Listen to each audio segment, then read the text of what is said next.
The first principle of quantum consciousness, oscillation between strong and weak forces. 1. The dynamic pulse of all things. At the heart of quantum consciousness lies the rhythmic oscillation between strong and weak forces. This isn't limited to physics, it's the invisible breath behind every interaction, decision, and emotion. Nothing in the universe remains fixed. Strength pushes, weakness yields. Resistance meets surrender. Progress requires retreat. This constant motion isn't dysfunction, it's the design. When we experience highs and lows, certainty and confusion, action and rest, we are not malfunctioning, we are oscillating in harmony with the fundamental law of existence. 2. Human emotions as oscillatory systems. Consider the human emotional spectrum: joy and grief, confidence and vulnerability. Most people fear the weaker states, equating them with failure, but weakness is not collapse, it's elasticity. The ability to bend, to release, to feel is what allows strength to later reemerge without fracture. A person grieving a loss is not broken. They are moving through a weak force state necessary for healing. Suppress it and the system locks. Embrace it and the oscillation resumes. Growth is not a straight line, it's a pendulum swing. 3. Relationships, the push-pull of connection. In relationships, this oscillation plays out through the balance of assertiveness and receptivity. A healthy relationship doesn't maintain a constant tone, it breathes. There are moments to speak and moments to listen, moments to lead and moments to follow. One partner may hold strength in crisis, another may hold tenderness in healing. When one partner withdraws, it often invites the other to step forward. Misunderstandings arise when both try to push or both try to yield simultaneously. Recognizing this oscillation invites a more compassionate, strategic approach to connection. 4. Self-awareness, tracking your current state. When individuals become self-aware of their position in the oscillatory cycle, everything changes. Are you currently in a strong phase, pushing outward, initiating, driving? Or are you in a weak phase, retreating, absorbing, integrating? Both are equally valid, but applying the wrong approach at the wrong phase creates dissonance.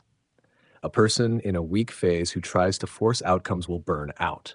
One in a strong phase who suppresses expression becomes agitated. By honoring the phase, we stop resisting reality and begin aligning with it. 5. Leadership and power dynamics. In leadership, oscillation manifests as the balance between authority and vulnerability. The strongest leaders are not those who dominate, but those who allow weakness to inform empathy. A CEO who oscillates between commanding vision and quietly listening to feedback fosters trust and innovation. True strength is dynamic. It flexes, it adjusts, it breathes. When leaders embrace this rhythm, they become relatable, resilient, and radically transformative in how they inspire others. 6. Crisis as oscillatory recalibration. Crisis is often a period of forced oscillation, a breakdown of strength so that a deeper rebalancing can occur. When someone faces job loss, heartbreak, or illness, they are pulled into the weak phase. But this is not punishment, it's correction. The universe is adjusting the equation, inviting inward turn, reflection, humility, and reform. Those who understand this do not panic. They listen, they yield. They allow themselves to be reshaped so that when the strength phase returns, it does so with new intelligence. Example: the artist in creative block. Imagine an artist unable to paint for months. Frustration sets in. They push harder, berate themselves, try to force inspiration. But what if they understood they were in the weak force phase of creative oscillation? What if the silence was not failure, but incubation?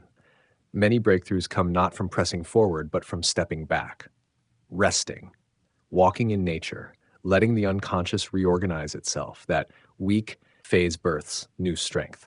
And when it returns, the work deepens. Art evolves. The artist is changed.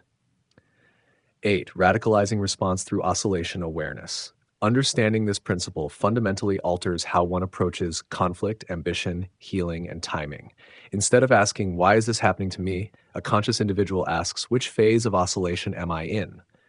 They no longer curse the delay, the fall, or the pause. They see it as tension before the next release. They prepare during the troughs and execute during the peaks. This rhythm becomes their ally, not their enemy. Life becomes a surfed wave, not a swallowed tide. 9. Mastery as rhythmic intelligence.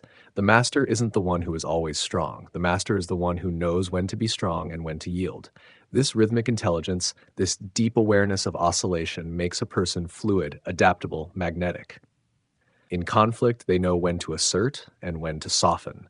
In creation, they know when to build and when to retreat. In life, they ride the hidden currents. Oscillation is not a disturbance, it is the dance of quantum life.